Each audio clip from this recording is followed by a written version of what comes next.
Support WrestleTalk! Give us a subscribe. Rusev and Lana are over. Or are Rusev and Lana over? It's a good title, Pete. Yeah, it's an interesting, non-clickbaity title that has two meanings. Mm-hmm. Are they over to the audience? And are they over as a kayfabe couple? And Lana says, Rusev wants to have sex with me everywhere. And Rusev sort of turns to Lawler. Brilliant delivery, comedic delivery, and just goes, can you blame me? And, you know, that was the first moment in this entire god-awful storyline where I kind of went, huh. And that was the start of my mind just going, it is what it is. Let's just strap in. Just to go through this very quickly, Rusev takes off his wedding ring and puts it in Bobby's mouth. Mm-hmm. It's the Fiend's thing. I thought that was quite a cool moment. Okay, cool is not the right word. That was my moment where I went, Yeah, that kind of took me out of it a bit because I was like, so your way to get around this sort of cuck allegation storyline is to shove your finger into the guy who's sleeping with your wife's mouth.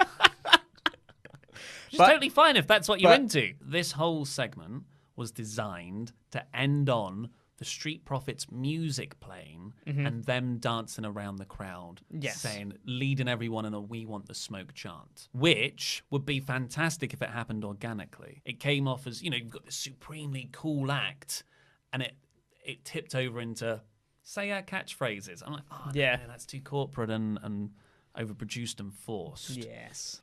Yeah, I thought someone was going to come and interrupt them. The OC would have been perfect. Exactly, yeah. AJ comes out, you want that smoke? Yeah. The guy community. But then we got the best match of the night. One line you can do in AJ's voice. It's like when you've got an entry word into an accent or an impression. Like a Persher, Weetabix. Weetabix. The guy community. Viking Raiders versus Chicago Cubs was next. It wasn't Chicago Cubs, obviously. It was... so both of them are names of Chicago Cubs players. Oh, Rizzo I did not write this down. And someone else. And the Viking Raiders destroyed them. Mm-hmm. So this was in St. Louis. I can only imagine that there is some hometown beef with the Cubs. Because... This was the example of a babyfaces beating up a not your local hometown sports team to get good pops. I want to say St. Louis Rams? I don't know. I think. Stay quiet, man. I'm probably going to get so much heat for that, but I'm sure that's a team, maybe. Probably something to do with the World Series. The World Series is on right now. I don't know who's in it. It's I bet World everyone's Series, though. telling us. Yeah. That's why SmackDown did so badly on Friday. Totally, that's the only reason. Jon Moxley is unsanctioned. What an epic, fantastic promo on AEW from last night's episode. And also, look at our lovely graphics. Stroke the graphics, Pete. Stroke the graphics. There they are.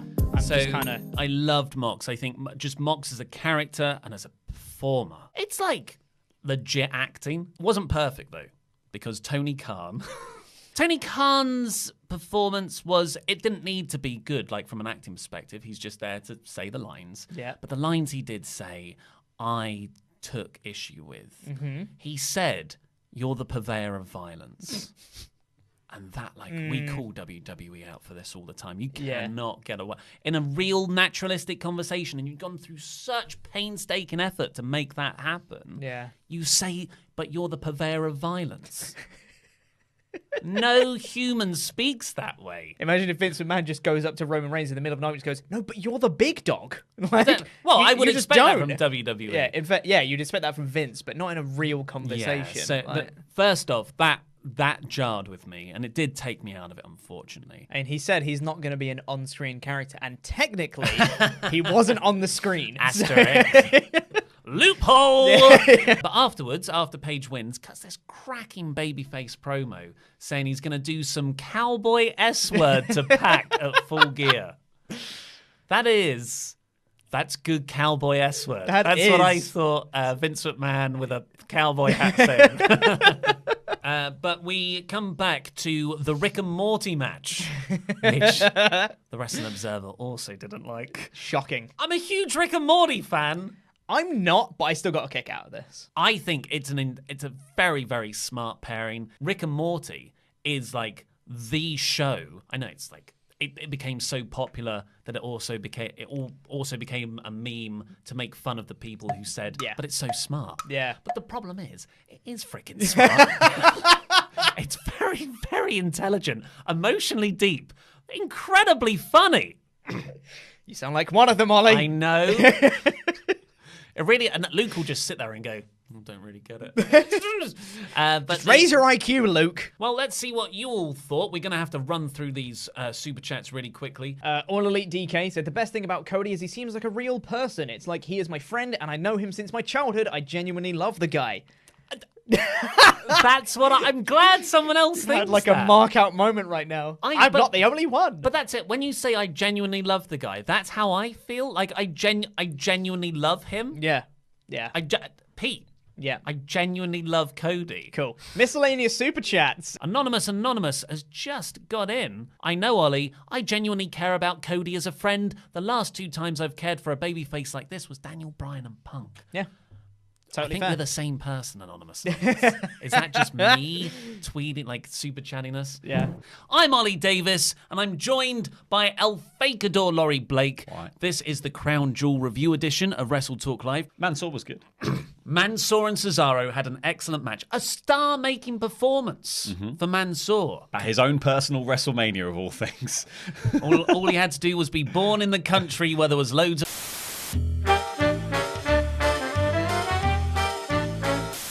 And then she shat on a turtle. Hello, welcome back. Well, we've just experienced some technical difficulties.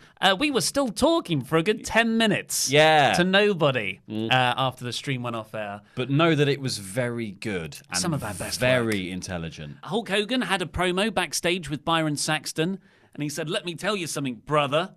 And then he corrected himself and then called him Beautiful Byron. Apparently this is a thing they're going to try and do. Like Mean Gene Okerlund. That's awful. Let's get on with your super chats. Nate dropped surname. We said the exact same things after last year's Crown Jewel. Like, okay, it's over now. They can get on with the real stories. But then stalled for Survivor Series and botched things up even further. Like when SmackDown didn't win a single match. Oh, yeah. SmackDown will win all the matches this year, though, so that's fine. Well, NXT's there to take all the losses. That's balance. Long-term booking.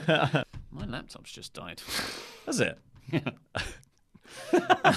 Well, We've hey. got loads of super chats. Fill for time. Can I get them up on my phone? Is that a thing I Have can you got do? Discord on your phone? Might be able to, yeah. haven't got Discord. Wait. This one. Top quality content. There you go, look. Hey! Yeah, go on. Cheers, mate. Do you want me to close all these tabs down? No, I need those for later. I'm halfway through watching some stuff. Forged by Gaming. Ollie versus El Fakador in the first empty stream match. A reference to our technical difficulties earlier. And finally, Monday, just to give everyone something to think about, today is the only day of the year that technically occurs twice a year. Cheers, mates. Love you all. It's the 1st of September, but it's also the 11th of January. Oh. From a numbers perspective. Madness. What knowledge to end on. There you go. You've been dropped with knowledge. You turn my phone into black and white. It's just a skill I have. I just optimized your phone experience there. Well, I'm just going to leave it there now because you've made it look really bland. Thank you all so much for joining us here. Who does that? On the, I just pressed the Who button. does that? I don't know. Why have you got that as a shortcut on a button? I don't have it as a shortcut on a button. You You went into a menu and you did that. I pressed the button Who where my power does button that is. to somebody else's phone? That's like I was if trying to close showing you it. something on my Instagram, you started liking pictures. That's next. Outrageous. I am Jobber Peak Winnell. This is housemate Simon Longdon because Laurie and Ollie are recovering from their Crown Jewel live stream last night and Luke is in Japan, so...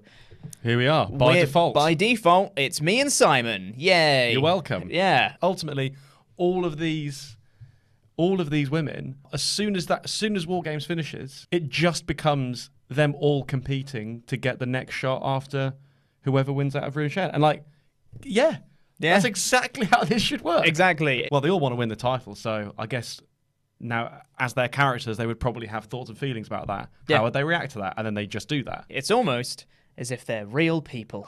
Incredibly. It's a stark realization. Yeah, I know. We then get an announcement that it's Pete Dunne versus Damian Priest rematch next week. I will always say whenever Damian Priest comes out, he was previously Punishment Martinez. Punishment wasn't he? Martinez, Yeah. yes. Now, the name changes in NXT are what they are. Other than the fact that Punishment Martinez is the best wrestling name in the world. And it's a damn shame that no one is now called Punishment Martinez. Yeah. It's just a shame. I mean, his first name's Punishment, which is a bit weird. No, I think it's really cool. And then we got Tyler Bate versus Cameron Grimes and his hat. It is a cool hat. I like the hat. You're the only person that likes the hat. I kind of like the hat. I'm not against... I like hats, though. You're uninvited from any future NXT reviews. And then Killian Dane comes in afterwards, beats up Bate a little bit, does a massive cannonball into the steps with Bate there, and then he leans into him and just says, "Tell your friend Pete Dunne we have unfinished business." Cool. Liked it. Done. Super cool stuff. I'm a wrestler and I would like to have a fight. Yes. Thank you for coming. Lovely stuff. Thank you. None of this is hard Yeah. unless you make it hard. Exactly. Anyway... So I just one note I did have Yes. actually I wanted to quickly bring up was I wrote down as a general thing in NXT the wrestlers really want to be a champion and they hold on to belts because they really want to keep them. It's a novel concept but one that seems to be working. NXT is very, very good. NXT is very, very good. Who'd have thunk it? I am Chopper Pete Quinnell. This is Dave, just Dave, and we're here to review SmackDown. These people can hang. Obviously, we always knew that. Yep. And, with NXT pulling in the popularity that it does when Raw and SmackDown get slated a fair amount. That's why sort of my thought process behind that is like, do NXT need the rub of like, God forbid, dare I say it, winning? Yeah. I mean, they... Don't jinx it. Anyway, we'll talk about the rest of the show in a little bit. First, let's get into your super chats. Nikhil Biznath said, "This invasion, then Springboks winning. Am I dreaming? Did South Africa win? Thing? Yes. Cool. South Africa won the thing. The thing. Yay. Go. He doesn't know rugby. I don't sports. Nor do I really. I mean, look at me. You watch sports, though. I That's do different. watch sport. I Yeah. watch a lot of sports. I get really into my opinions about sports, mostly about how bad people are at sports, even though they're professionals, and I'm not. Yes. Let's get into the main show The here. main meat of it. What happened was Carmella's music hits, and then no one comes out. So we cut backstage, and it's Bianca Belair who has taken out Dana Brooke and Carmella By herself. by herself because she can. Yeah. There was just great. this brilliant thing of the fact that I think Dana Brooke Carmella was already down. She was just tearing into Dana Brooke. And then she just decides, you know what? I'm just going to pick up Carmella and hold her over my head and just yeet her. She just threw her over some crates into the oblivion Yeah, into an abyss somewhere. and just let her go. No it was one's, great. No one's heard from Carmella since. Yeah, exactly. Yeah. Some say she's still falling to this day. So Stephanie McMahon comes out and talks about women's evolution and shows us a video package about the Natalia Lacey Evans match from Saudi Arabia. Very positive stuff that was, actually. I really quite enjoyed that. It was quite heartening. I enjoyed it, and I was also like, yeah, NXT, please. Yeah, I mean, this is true, but it was quite a poignant moment. That was a fantastic fantastic. I almost called it an NXT show. It might as well See, have been. might as well have been. So now let's get into the rest of your Susu super chats. King Rasta said a blue Universal Championship. I was thinking about that. I don't know whether they're going to keep it red because it would be a bit weird to have the red title on the blue brand. Blue Universal. I couldn't resist. I had to do it as soon as you read out the comment. It was in my head. I hate you. Click the videos that have just appeared on the desk to catch up with the latest awesome WrestleTalk things. I've been Ollie Davis. This has been Chopper Pete. I've been El Fakador. This is Housemate Simon. This has been Just Dave. And that was wrestling.